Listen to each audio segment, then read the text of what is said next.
sito.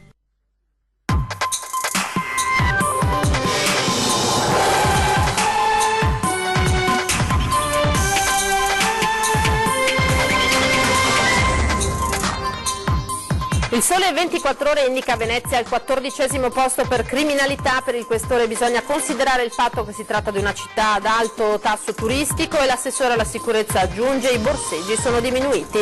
I mestrini non pensano di vivere in una delle città meno sicure d'Italia, anche se poi quasi tutti ammettono l'esistenza di alcuni quartieri in cui c'è più di una criticità. Non un'indicazione specifica per il sì o per il no, ma un forte invito ad andare a votare. La lista Casson scende in campo in vista del referendum del 1° dicembre sulla separazione tra Venezia e Mestre. In 4 anni il Comune non ha fatto nulla per la gestione dei flussi turistici, PD all'attacco sui continui rinvii della tassa di sbarco, dubbi che possa partire anche dal 1° luglio. 4 persone sono state recuperate dall'elicottero dei Vigili del Fuoco dopo essere rimaste bloccate in laguna con la barca finita in secca per la bassa marea. Festa a Marcon per i 106 anni di Prima Brentel, la cittadina più anziana di Marcon è ancora attivissima e un punto di riferimento per la famiglia, tra cui 9 pronipoti. Basket, bella vittoria dell'Umana Reyer che si riscatta dalle ultime sconfitte battendo Cantù 76-46 al Palasport Taliercio. Buonasera, ben ritrovati in diretta, edizione veneziana dei telegiornali di Antenna 3 e dunque il quotidiano economico Sole 24 Ore indica Venezia al 14° posto in Italia per criminalità e 5° in Italia per furti con destrezza. Ma il questore Mascio Pinto spiega bisogna considerare il fatto che si tratta di una città con elevatissime presenze turistiche e l'assessore alla sicurezza aggiunge i borseggi sono diminuiti.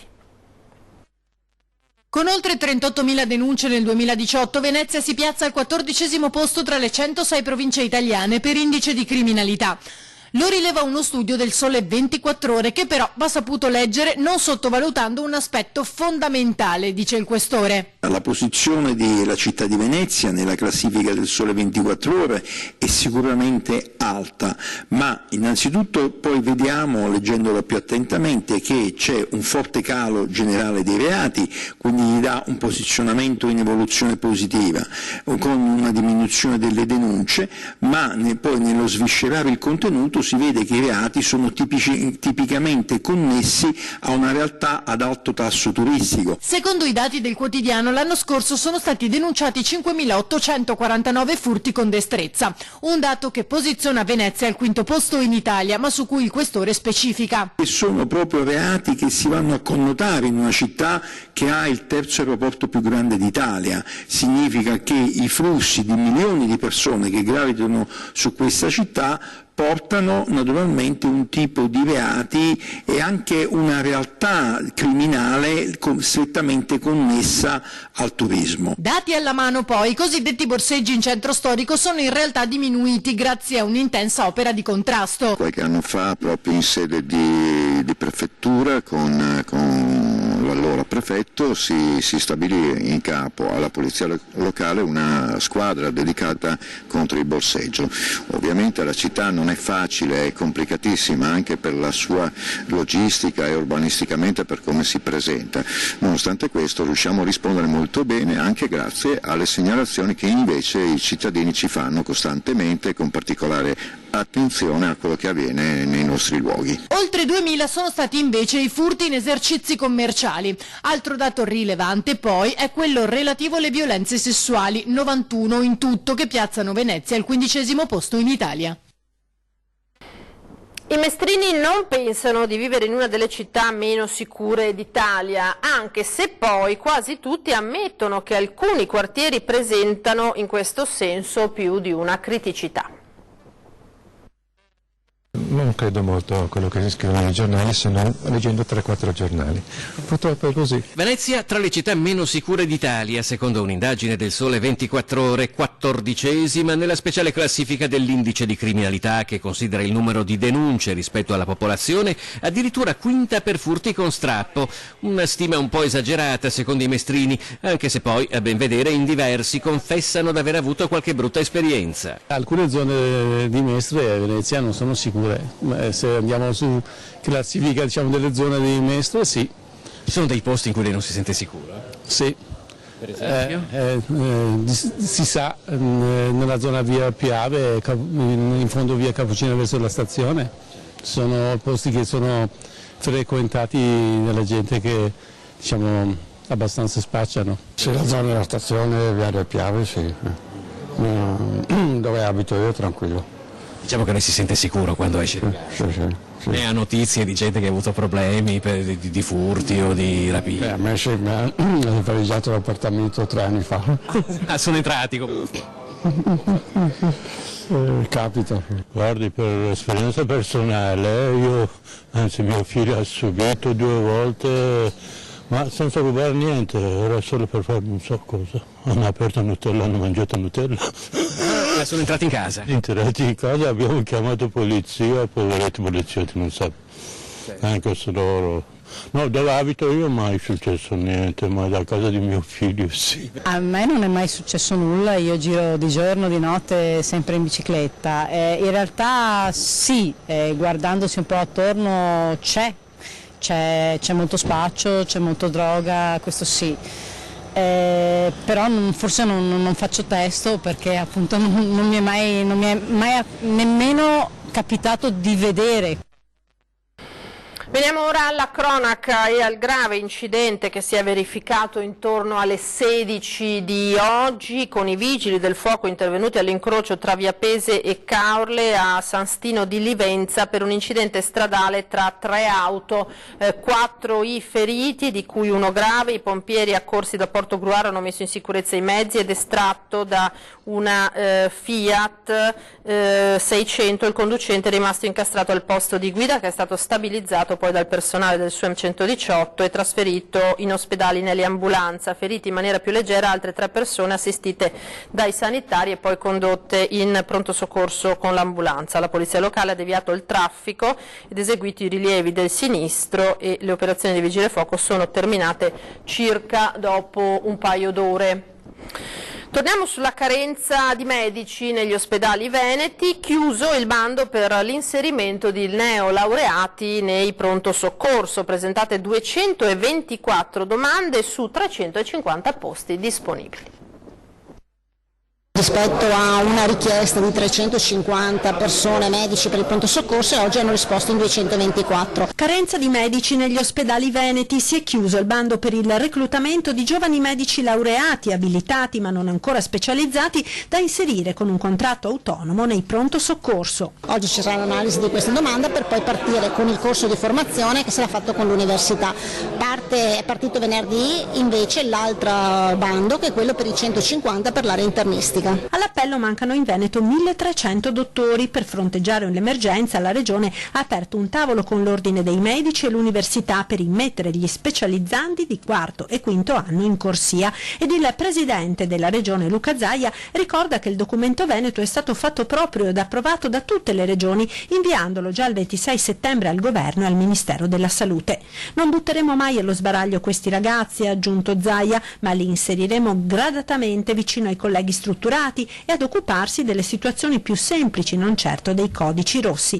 Altra questione è quella delle retribuzioni, più alta nel privato che nel pubblico. I nostri medici sono in gambissima, tutti i nostri operatori, abbiamo 68 ospedali e 54.000 dipendenti, siamo regione di riferimento, dopodiché c'è un problema che è quello che i medici nel privato vengono pagati di più, cosa che noi non possiamo fare. L'altro problema è che non ci sono più medici.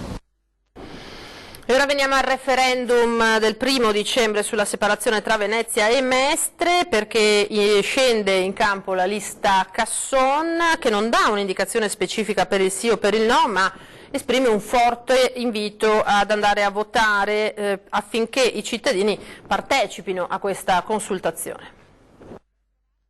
Abbiamo scelto questa strada, cioè di indicare a tutti di andare a votare, poi nella cabina ognuno può scegliere quello che ritiene più opportuno. È una presa di posizione che si inquadra in un più ampio invito ai cittadini a riavvicinarsi alla partecipazione politica, quello lanciato dal gruppo consiliare della lista Casson in vista del referendum del 1° dicembre sulla separazione tra Venezia e Mestre.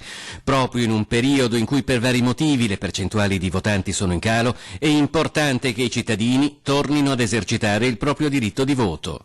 vorremmo che i cittadini valutassero con molta attenzione, con molta riflessione, quello che devono o dovranno fare il 1° dicembre, quindi è un non voler mettere un cappello di un sì o di un no su una questione così importante qual è la 5ª volta un referendum sulla separazione. Brugnaro ha improntato il suo mandato su criteri fortemente autocratici, accentrando in poche mani fidate ogni potere, si legge in un comunicato della lista Casson, e le città e i territori del Comune di Venezia avvertono un disagio che è assenza di rappresentanza e partecipazione davanti a problemi che si vanno acuendo in laguna come in terraferma. Di avere ritirato le deleghe alle municipalità non l'abbiamo condiviso, non lo condividiamo e quindi riteniamo importante che si riprenda il dialogo anche con queste istituzioni che sono previste per norma e che invece negli ultimi anni non hanno svolto quel ruolo che invece secondo noi devono svolgere. E c'è stato, cambiamo tema, un altro maxi sequestro di pesce, tutto era sistemato appositamente per evitare che la merce fosse tracciabile e saltasse fuori, dunque in caso di controllo davanti c'erano le cassette di pesce regolarmente etichettate, dietro quelle di cui non si conosceva la provenienza, più di 3 quintali di prodotto ittico che la Guardia di Finanza di Chioggia ha trovato in un furgone. Il conducente del mezzo con targa croata è stato fermato per un controllo stradale lungo la Romea. Il pesce era destinato a essere venduto in zona, visto che per gli oltre 3 quintali non c'era alcun documento che ne certificasse la provenienza, le fiamme gialle li hanno sequestrati e il trasportatore è stato multato. Il consigliere comunale Emanuele Rosteghin lancia una bordata all'attuale amministrazione e dice: dopo quasi 4 anni nessuna decisione di questa giunta sulla gestione dei flussi turistici, dubbi che si possa partire anche dal 1° luglio. La data del 1° luglio, come nuovo traguardo per l'entrata in vigore della tassa di sbarco a Venezia, non convince il Partito Democratico. Per bocca del consigliere comunale Emanuele Rosteghin, da Cafarsetti, il partito si lancia all'attacco sulle scelte della giunta Brugnaro in materia di flussi turistici. Ma il 1° luglio si partirà davvero? Questa è la risposta disincantata di Rosteghin. È difficile pensare che possa essere definitiva, lo slittamento ulteriore di questa amministrazione al 1° di luglio lascia tutti quanti con l'amaro in bocca e sbalorditi. È l'ennesimo rinvio, peraltro dopo le prossime elezioni amministrative.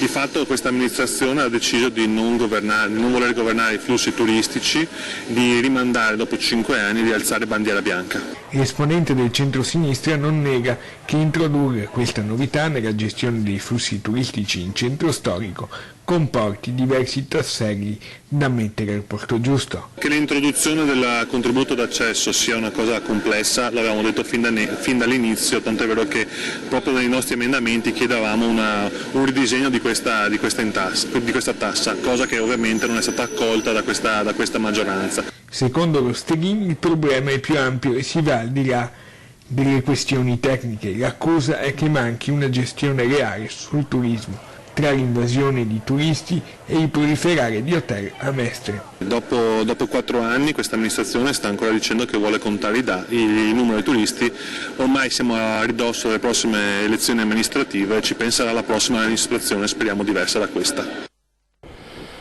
E ieri, domenica, nel tardo pomeriggio, in zona Dogaletto di Mira, 4 persone sono state recuperate dall'elicottero dei Vigili del Fuoco dopo essere rimaste bloccate in laguna con la barca finita in secca per la bassa marea. I pompieri, intervenuti con un'autopompa lagunare, hanno individuato i malcapitati, ma constatata l'impossibilità di raggiungerli, hanno fatto intervenire il velivolo Drago 71. Un elisoccorritore si è calato sull'imbarcazione, dopo aver imbragato le 4 persone le ha fatte issare a bordo dell'elicottero. Tutte sono state trasportate nella sede dei Vigili del Fuoco di Mestre in buone condizioni e la barca è stata ancorata e domani sarà recuperata dai proprietari. Ora ci fermiamo per qualche istante, ma rimanete con noi perché torniamo naturalmente tra pochissimo. Il sito Ben ritrovati di nuovo in diretta, edizione veneziana dei telegiornali di Antenna 3, parliamo ora di prevenzione e tumore al seno. Oggi nuova tappa del vaporetto rosa a Marghera. Il tumore al seno purtroppo resta la malattia neoplastica, la malattia oncologica che colpisce in maniera più alta chiaramente le donne.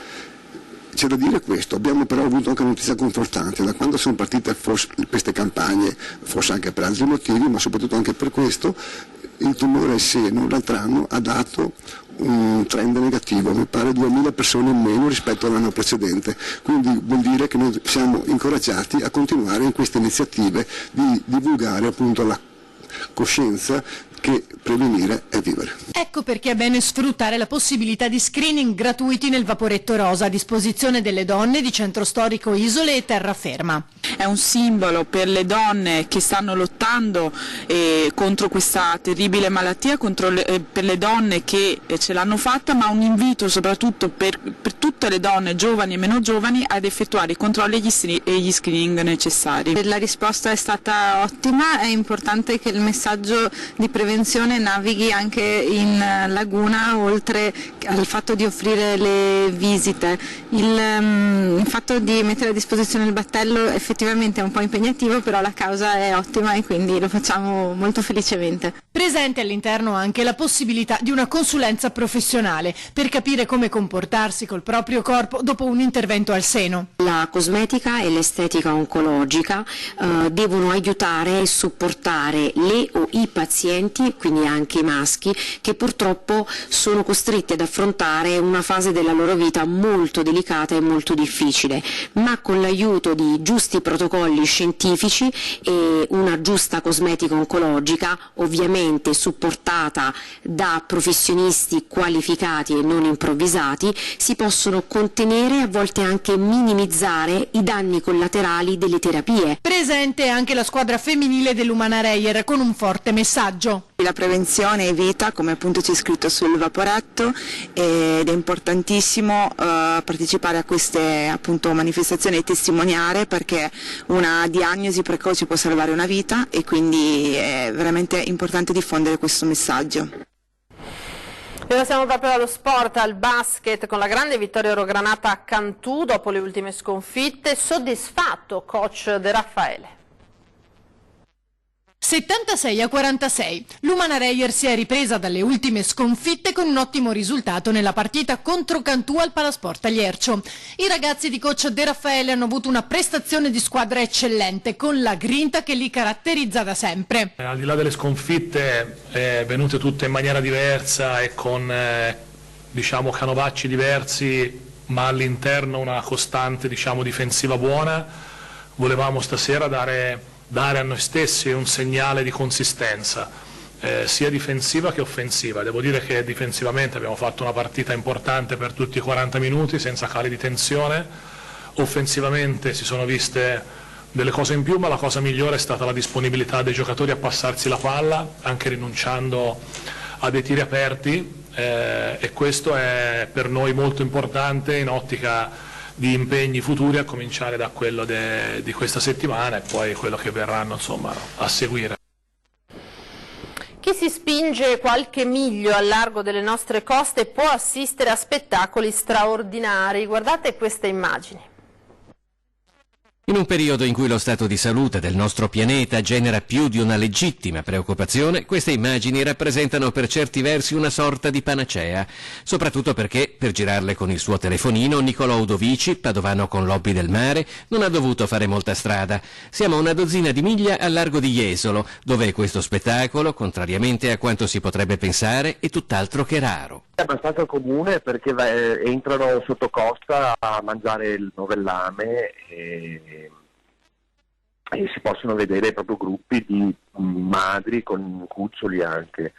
E poi avvistiamo anche regolarmente stuggini marine, mangianze di tonni su banchi di sarde.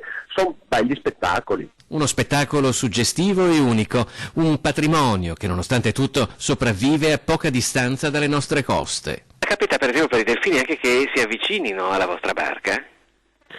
No, siamo noi che piano piano, senza cercare di recare disturbo, proviamo ad avvicinarci.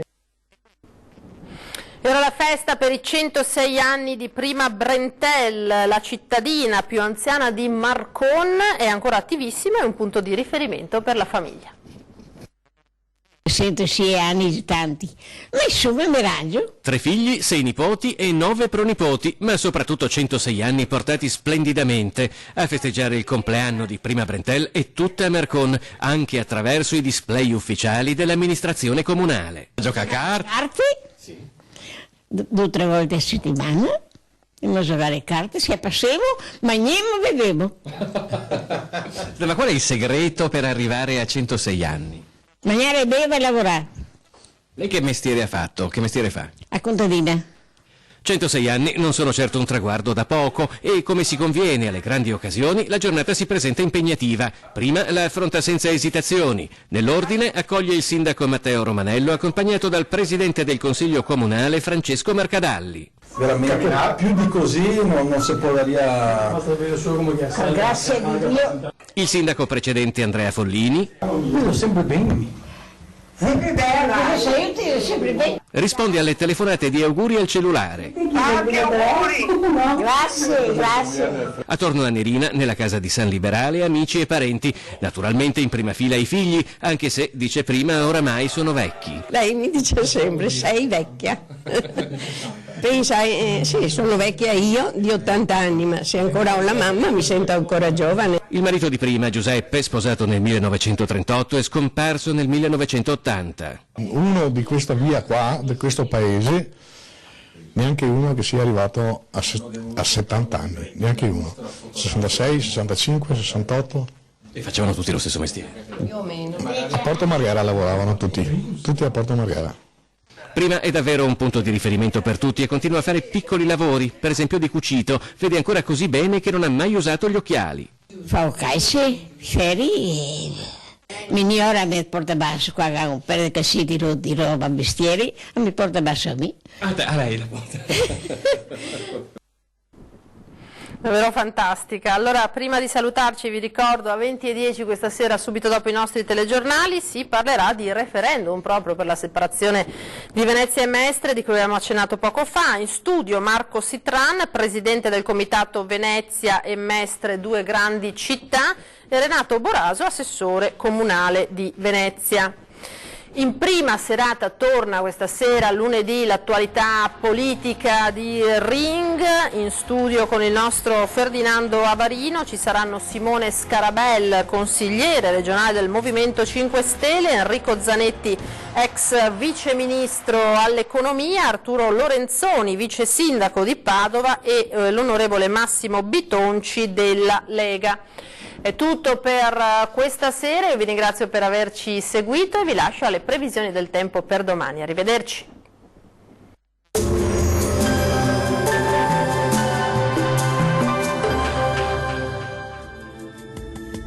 Bentrovati al meteo. Un'intensa perturbazione atlantica raggiunge l'Italia e dunque il tempo peggiorerà in maniera decisa nella giornata di martedì 15 ottobre. Nel dettaglio sul Veneto avremo qualche spazio soleggiato in più al mattino, col passare delle ore però avremo piogge via via più diffuse un po' su tutta la nostra regione, localmente anche intense. Temperature minime tra 12 e 16 gradi, valori massimi compresi invece tra 15 e 22 gradi. Ci spostiamo ora sul Friuli Venezia Giulia, dove non cambia di molto la situazione, infatti avremo temporali frequenti fin dal mattino e in intensificazione in giornata, attenzione a possibili fenomeni anche forti. Temperature minime tra 14 e 17 gradi, massime comprese invece tra 18 e 19 gradi. Uno sguardo infine al Trentino Alto Adige, dove appunto anche qui non cambia la situazione, con tempo perturbato un po' su tutta la regione, vedete. Temperature minime sui 9 gradi, valori massimi invece sui 16 gradi circa. Bene, dal meteo di Antenna 3 per ora è tutto, grazie per l'attenzione e arrivederci.